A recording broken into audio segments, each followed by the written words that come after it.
ਸਖਤ ਗਰਮੀ ਪੈ ਰਹੀ ਤੇ ਜਾਨਵਰਾਂ ਵਾਸਤੇ ਕੀ ਕੁਝ ਕਰਨਾ ਚਾਹੀਦਾ ਹੈ, ਉਹਨਾਂ ਨੂੰ ਕਿਵੇਂ ਗਰਮੀ ਤੋਂ ਬਚਾਉਣਾ ਚਾਹੀਦਾ। ਡਾਕਟਰ ਸਾਹਿਬ ਮੈਂ ਇੱਕ ਵੇਖਿਆ ਅਗਲੇ ਦਿਨ ਇੱਕ ਬੇਲੀ ਸਾਡਾ ਆਈ, ਉਸ ਦੇ ਡੇਰੇ ਤੇ ਗਏ ਆ, ਉਸ ਨਾਲ ਪਾਣੀ ਦੇ ਵਿੱਚ ਚੂਨਾ ਸਟੇ ਹੋਇਆ ਜੀ। ਅੱਛਾ, ਤੁਸੀਂ ਕੀ ਸਮਝਦੇ ਹੋ? ਮੈਂ ਉਹਨੂੰ ਉਲਟਾ ਆਖਿਆ ਵੀ ਇਹ ਤਾਂ ਚੂਨਾ ਤਾਂ ਜ਼ਹਿਰ ਹੈ ਜਿਹੜਾ ਤੂੰ ਡੰਗਰਾਂ ਨੂੰ ਪਿਵਾ ਰਿਹਾ।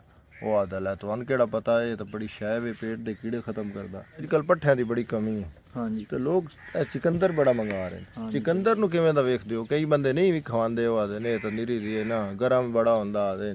ਇਸ ਨੂੰ ਕੀ ਵੇਖਦੇ ਹੋ? ਨਹੀਂ ਡਾਕਟਰ ਸਾਹਿਬ ਅੱਜ ਕੱਲ੍ਹ ਜਿਹੜੀਆਂ ਹੁਣ ਇਸ ਮੌਸਮ ਵਿੱਚ ਗਾਈ ਬੁਲੇਂਦੀਆਂ ਉਹ ਕਹਿ ਰਹੇ ਵੈਣੀਆਂ, ਉਹਨਾਂ ਨੂੰ ਕਿਹੜਾ ਕਿਸਮ ਦਾ ਟੀਕਾ ਲਵਾਉਣਾ ਚਾਹੀਦਾ? अस्सलाम वालेकुम बेलियो ते संगियो ते वीरियो, क्या हाल है? ठीक हो? गर्मियाँ का बड़ा ज़्यादा मौसम है, तुहानू पता हर पासे बहुत ज़्यादा गर्मी है। इस टाइम बैठे हैं डेरे ते गां नूं लवाना ही टीका।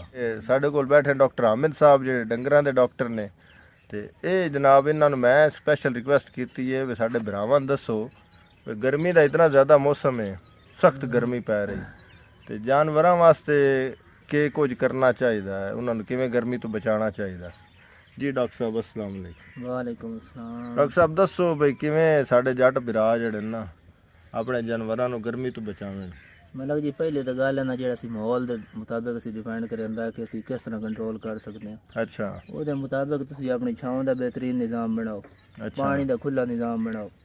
ਬਿਹਤਰ ਤਰੀਕਾ ਤੁਸੀਂ ਆਪਣਾ ਸ਼ੈਡ ਬਣਾ ਸਕਦੇ ਹੋ, ਸ਼ੈਡ ਨਹੀਂ ਬਣਾ ਸਕਦੇ ਤੇ ਛੋਟੇ ਜਿਹਾ ਸਿਸਟਮ ਦੇ ਵਿੱਚ ਜਿਹੜਾ ਨਾ ਆਪਣਾ ਸ਼ਾਵਰ ਵਗੈਰਾ ਲਾ ਲਵੋ। ਅੱਛਾ, ਸ਼ਾਵਰ ਜਿਹੜੇ ਉਹ ਜ਼ਰੂਰੀ ਨੇ? ਹਾਂਜੀ, ਭਾਵੇਂ ਜਿਹੜਾ ਹੀ ਛੋਟਾ ਸਿਸਟਮ। ਬਿਲਕੁਲ ਸ਼ਾਵਰ ਜਿਹੜਾ ਨਾ ਬਹੁਤ ਜ਼ਰੂਰੀ ਹੈ। ਪੱਖੇ ਦਾ ਨਿਜ਼ਾਮ ਜਿਹੜਾ ਬੜਾ ਜ਼ਰੂਰੀ ਹੈ। ਡੇਰਿਆਂ ਤੇ ਬਿਜਲੀ ਲੈ ਆਓ, ਜਿਸ ਤਰੀਕੇ ਨਾਲ ਲੈ ਆ ਸਕਦੇ ਹੋ। ਸੋਲਰ ਲਾ ਲਓ, ਸੋਲਰ ਲਾ ਲਓ, ਮਤਲਬ ਨਾ ਸ਼ਾਰਟ ਤਰੀਕੇ ਨਾਲ ਆਪਣਾ ਨਿਜ਼ਾਮ ਬਿਹਤਰੀਨ ਬਣਾਓ ਤੇ ਉਹਦੇ ਮੁਤਾਬਿਕ ਮਾਹੌਲ ਕੰਟਰੋਲ ਕਰ ਲਵੋ ਤੇ ਨਾਲ ਆਪਣਾ ਮੁੜ ਖੁਰਾਕ ਤੇ ਡਿਪੈਂਡ ਕਰਦਾ।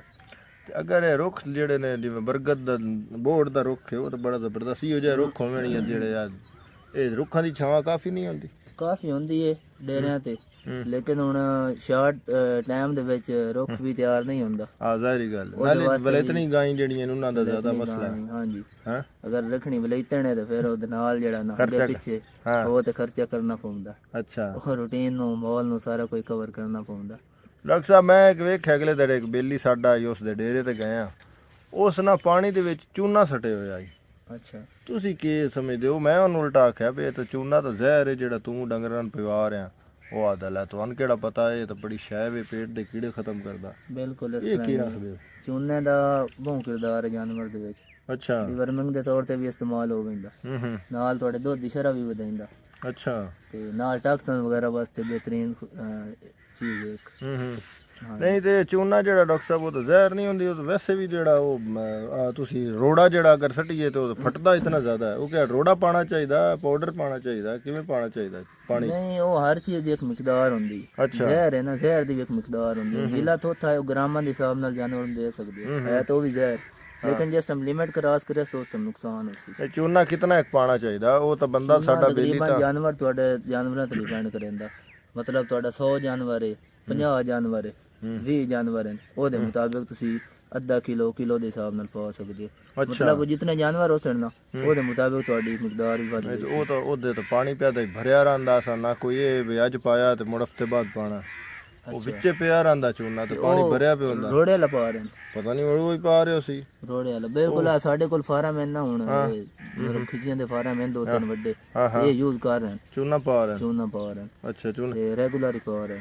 ਡਾਕਟਰ ਸਾਹਿਬ ਇੱਕ ਹੋਰ ਹੈ, ਅੱਜ ਕੱਲ੍ਹ ਪੱਠਿਆਂ ਦੀ ਬੜੀ ਕਮੀ ਹੈ। ਹਾਂਜੀ, ਤੇ ਲੋਕ ਇਹ ਚਿਕੰਦਰ ਬੜਾ ਮੰਗਾ ਰਹੇ ਨੇ। ਚਿਕੰਦਰ ਨੂੰ ਕਿਵੇਂ ਦਾ ਵੇਖਦੇ ਹੋ? ਕਈ ਬੰਦੇ ਨਹੀਂ ਵੀ ਖਵਾਉਂਦੇ, ਉਹ ਆਦੇ ਨੇ ਤਾਂ ਨਿਰੀ ਦੀ ਨਾ, ਗਰਮ ਬੜਾ ਹੁੰਦਾ ਆਦੇ। ਇਸ ਨੂੰ ਕੀ ਵੇਖਦੇ ਹੋ? ਨਹੀਂ, ਜਿਹੜੀ ਮੱਢ ਆ ਨਾ ਉਹ ਜ਼ਹਿਰ ਆ। ਅੱਛਾ, ਮੱਢ ਨਹੀਂ ਪਾਣੀ ਚਾਹੀਦੀ? ਮੱਢ ਨਹੀਂ ਪਾਣੀ ਚਾਹੀਦੀ, ਚਿਕੰਦਰ ਪਾਉਣਾ ਚਾਹੀਦਾ। ਚਿਕੰਦਰ ਦਾ ਕਿਰਦਾਰ ਇਸ ਤਰ੍ਹਾਂ ਕਿ ਖੁਰਾਕ ਵੀ ਪੂਰੀ, ਤੁਹਾਡੇ ਵੰਡੇ ਦੀ ਕਮੀ ਵੀ ਪੂਰੀ, ਅੱਛਾ, ਦੁੱਧ ਵੀ ਵਧਾਈ ਨਹੀਂ ਆਂਦੇ ਦਾ ਸਿਸਟਮ ਜਿਹੜਾ ਨਾ, ਇਹਦਾ ਕਿਰਦਾਰ ਹੈ। ਅੱਛਾ, ਹਾਂਜੀ। ਡਾਕਟਰ ਸਾਹਿਬ ਤੁਹਾਨੂੰ ਕਿਤਨਾ ਅਰਸਾ ਹੋ ਗਿਆ ਸੇ ਆਪਣੀ ਕਰਦੇ ਆ ਕੰਮ? ਤਕਰੀਬਨ ਆਪਣੀ ਫੀਲਡ ਹੈ 5ਵਾਂ ਸਾਲ ਹੈ। ਅੱਛਾ, ਬਾਕੀ ਪਹਿਲੇ ਜਿਹੜਾ ਹੋ ਗਿਆ ਸਟੱਡੀ ਟਾਈਮ ਗੁਜ਼ਰ ਗਿਆ ਕੁਝ।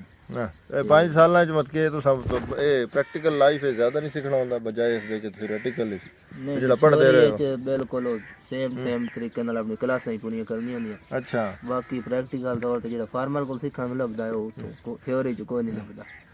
ਜੀ ਬੇਲੀਓ ਇਹ ਥੋੜੇ ਜਿਹੇ ਮਸ਼ਵਰੇ ਆਨ ਮੈਂ ਡਾਕਟਰ ਸਾਹਿਬ ਨੂੰ ਰਿਕੁਐਸਟ ਕੀਤੀ ਵੀ ਚਲੋ ਸਾਡਾ ਇੱਕ ਸ਼ਾਰਟ ਜਿਹੀ ਵੀਡੀਓ ਆਪਣੇ ਬੇਲੀਆਂ ਨਾਲ ਸ਼ੇਅਰ ਕਰਦੇ ਵੀ ਇਹ ਜਿਹੜੀਆਂ ਜ਼ਰੂਰੀ ਗੱਲਾਂ ਹਨ। ਡਾਕਟਰ ਸਾਹਿਬ ਅੱਜ ਕੱਲ ਜਿਹੜੀਆਂ ਹੁਣ ਇਸ ਮੌਸਮ ਵਿੱਚ ਗਾਈ ਬੁਲੇਂਦੀਆਂ ਉਹ ਕਹਿ ਰਹੇ ਵੈਣੀਆਂ ਉਹਨਾਂ ਨੂੰ ਕਿਹੜਾ ਕਿਸਮ ਦਾ ਟੀਕਾ ਲਵਾਉਣਾ ਚਾਹੀਦਾ? ਜਿਹੜਾ ਅੱਜ ਕੱਲ ਦਾ ਮੌਸਮ ਚੱਲਦਾ ਪਿਆ ਇਹਦੇ ਵਿੱਚ ਜਿਹੜਾ ਹੈ ਨਾ ਥੋੜਾ ਸੈਕਸ ਸੀਮਨ ਵਟਣਾ ਚਾਹੀਦਾ। ਸੈਕਸ ਸੈਕਸ ਸੀਮਨ ਜਿਹੜਾ ਹੈ ਨਾ ਉਹਦੇ ਵਿੱਚ ਥੋੜਾ ਜਿਹਾ ਚਾਂਸ ਘਟਦੇ ਪੈਣ। ਬਾਕੀ ਫਰੇਜ਼ੀਅਨ ਤੁਸੀਂ ਰਖਾ ਲਵੋ ਤੇ ਜਾਂ ਫਿਰ ਜਿਹੜਾ ਹੈ ਆਪਣਾ ਸਹੀਵਾਲ ਚੋਲਿਸਤਾਨੀ ਇਸ ਤਰ੍ਹਾਂ ਦੇ ਸੀਮਨ ਰਖਾ ਹੋਵੇ ਕਾਫੀ ਜਿਹੜਾ ਹੈ ਨਾ ਇਹਦਾ ਕਨਸੀਵ ਰੇਟ ਅੱਛਾ ਹੋ ਰਿਹਾ। ਅੱਛਾ ਬਾਕੀ ਇਹ ਜਿਹੜੀ ਹੈ ਨਾ ਤੁਹਾਡੇ ਸ਼ੌਕ ਇਹ ਥੋੜਾ ਜਿਹਾ ਮੌਸਮ ਦੇ ਡਿਪੈਂਡ ਕਰਦਾ ਥੋੜਾ ਜਿਹਾ ਆਪਣਾ ਹਟੋ ਅੱਗੇ ਮਤਲਬ ਸਰਦੀਆਂ ਉਸਣ ਉਸ ਟਾਈਮ ਰਖਾ ਲਓ। ਹਾਂਜੀ ਜੀ ਬੇਲੀਓ ਤੇ ਭਰਾਓ ਅੱਜ ਦੀ ਇਹ ਵੀਡੀਓ ਆਈ ਉਮੀਦ ਕਰਦੇ ਹਾਂ ਤੁਹਾਨੂੰ ਪਸੰਦ ਆਸੀ। ਸਾਡੇ ਚੈਨਲ ਨੂੰ ਸਬਸਕ੍ਰਾਈਬ ਜ਼ਰੂਰ ਕਰੋ ਤਾਂ ਕਿ ਮਜ਼ੀਦ ਅੱਛੀਆਂ ਵੀਡੀਓਜ਼ ਜਿਹੜੀਆਂ ਡਾਕਟਰ ਸਾਹਿਬ ਵੀ ਆਉਂਦੇ ਰਹੇ ਤੇ ਇਹਨਾਂ ਨੂੰ ਮਿਲ ਕੇ ਤੁਹਾਡੇ ਨਾਲ ਮਸ਼ਵਰੇ ਸ਼ੇਅਰ ਕਰਸਾਂ। ਬਹੁਤ ਸ਼ੁਕਰੀਆ। ਅੱਲਾ ਹਾਫਿਜ਼। ਅੱਲਾ